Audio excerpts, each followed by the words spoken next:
Hey Jessica, and welcome to my November study party. So thank you guys so much for writing in all of your study questions. It's been fantastic to really see how much you guys value your education and how serious you're taking your studies.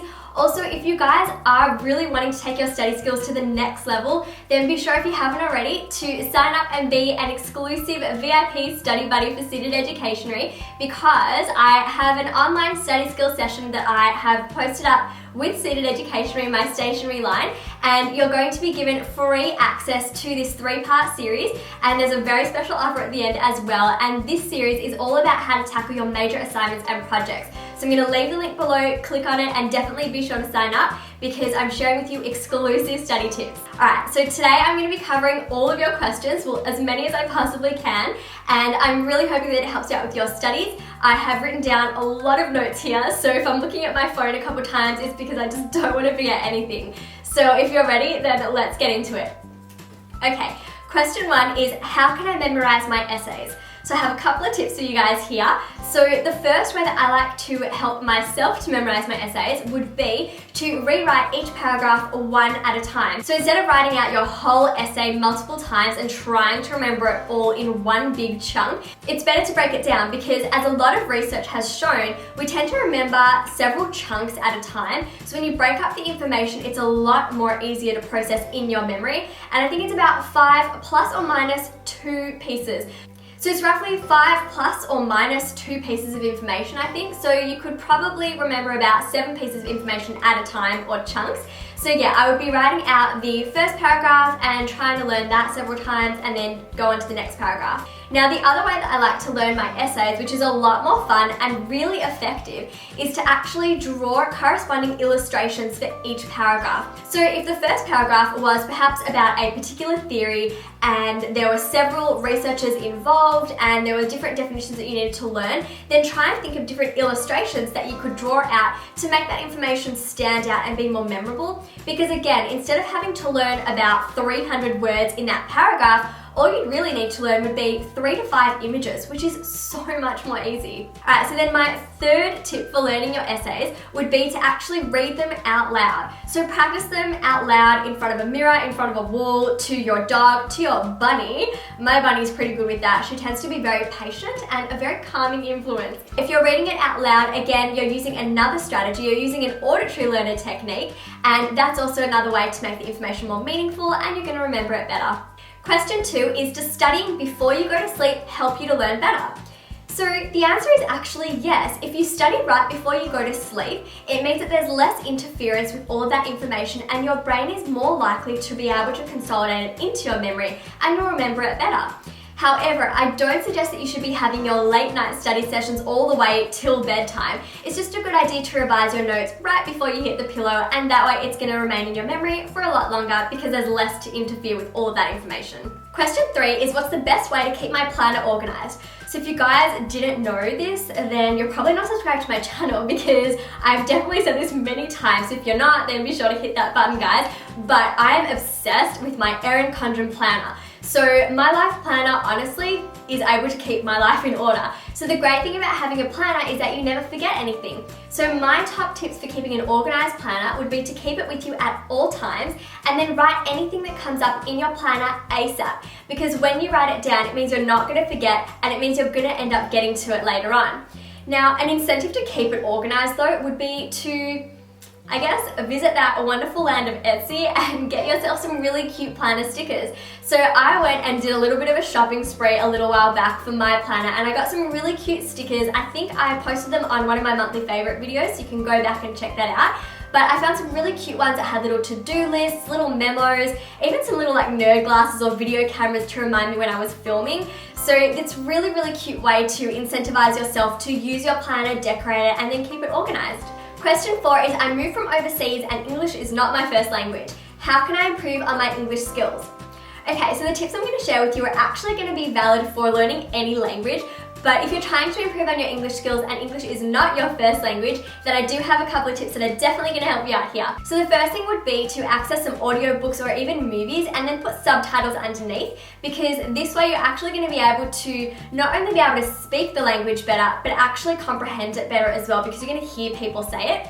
That brings me on to my second tip though. So something that I used to do when I was a lot younger, and I still do it now, but just not as frequently, was that all my girlfriends would actually straight after school ring each other up and we would just discuss the whole day. So something great about that is that you can still interact with all of your friends after school, but the really helpful thing here is that it's a great way to improve on your verbal skills. So if you're trying to practice for another language, then it could be really good to ask your friends to give you a call, or you can call them and arrange a time, and then make sure that you're speaking in the language you're trying to learn. I actually used to do this when I was learning French. I would ring up my friends and we would allocate about 10 minutes of the conversation to just speak in French, and then after that we would debrief and chat about it in English and give each other some tips or pointers. The next question is, I'm often forgetful when it comes to doing my homework. What are some tips for helping me remember to complete my work? Okay, so I got a couple tips for you here.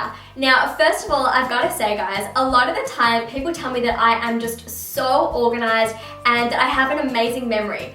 No, I do not. Trust me guys, my memory is just as good as anyone else's. But what I do is I make a lot of lists and I put reminders into my phone the second that anything comes up. So if you've got homework, then it can be really helpful to write in your planner or diary the second that you get that homework, so that you know that you're not going to forget about it. Now, if you do happen to forget things to bring home for your homework, it can be really good to have a homework folder. I really like expandable or accordion files because you can keep all of your handouts, and then you can also fit your textbooks and your exercise books in there as well. And that way, all you have to do is remember one thing, your homework folder, not all of those handouts from class and your books and all that other stationery. So I find that that's really helped me when I was at school. And then another thing is actually to have a homework checklist. So you can make one for the back of your diary, or you can even print some off and then stick it at the front of your binders or put it at the front of your diary. And it just can list all the different things that you would most likely need to bring home so that you don't forget. So you might want to include things like your pencil case, your textbooks, your class notes, and any other handouts. And then the main thing here guys is that it just takes a lot of commitment. So it's really important that you set aside some time every afternoon after school to sit down and do your homework, because at the end of the day, it's not going to do itself, even though I really wish that I could just click my fingers and get it done. Like, I'm practicing guys, it's not happening yet. Okay, how can I improve on my writing skills? So I have a couple of tips for this one. The first thing would actually be to practice some different essays at home outside of class. So if you don't actually have a lot of assignments throughout the year, then it can be really good to get into things like creative writing or even making your own blog post. I actually have my own blog and I write up a heap of articles as well, so you're welcome to check them out and read through them. I'm gonna leave that down below. But I really liked, when I was trying to improve on my writing skills, to really get into creative writing and then actually ask your teachers or your parents to review your work, so you're getting some good feedback and that you can improve and enhance your writing skills as well. Now, when I was younger, I also didn't like reading, and I think I've mentioned that already, but the really good thing was that my mum actually used to buy me a whole bunch of magazines, and I found that that was really enjoyable because I liked all of the pictures as well. And when you're flipping through all the magazines, you're actually still reading. So that was really handy. And then another thing for writing skills is just to be reading other people's work. So if you're not willing to read a textbook and you don't really feel like reading a big fat novel, but you're reading some magazines, another thing that you can do is, just hop on the internet and read other people's blogs. You can check out my blogs, and it's just a lot more entertaining as well, and it's a lot more relevant to you as well because you can search the topics that you want to be reading up on. I would say check out some blogs, get into some creative writing, get your teachers or parents to review your work and give you some good feedback. Get reading, and if you don't like reading, then try out some magazines.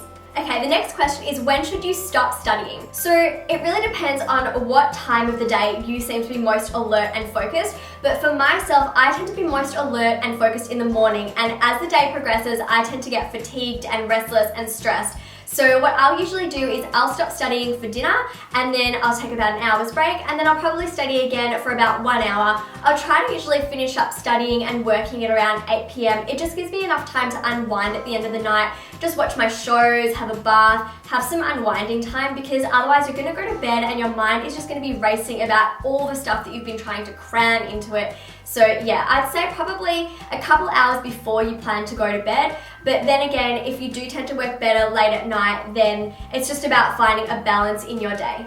Okay, the next question is, I always get distracted in class. How can I stay focused? So I have a couple of tips for you on this. The first thing is, I wonder if you're sitting up the back of the class with all of your friends, chatting away, because if you are, it's a really good idea to sit up the front where you're closer to your teacher and less likely to be overlooked by your teacher and just get away with all that little note passing and chatting to your friends. The other thing is to not sit by a window, because I don't know about you guys, but if you're sitting by a window, for me personally, I tend to start looking out that window and looking at all the things going on and wishing that I was out of the classroom doing a whole lot of other things. So I would say sit up front, sit in the center of the class, and also try and sit next to people that aren't going to likely distract you. The other thing that I find really helpful to increase your focus in class is to make sure that you're taking enough breaks.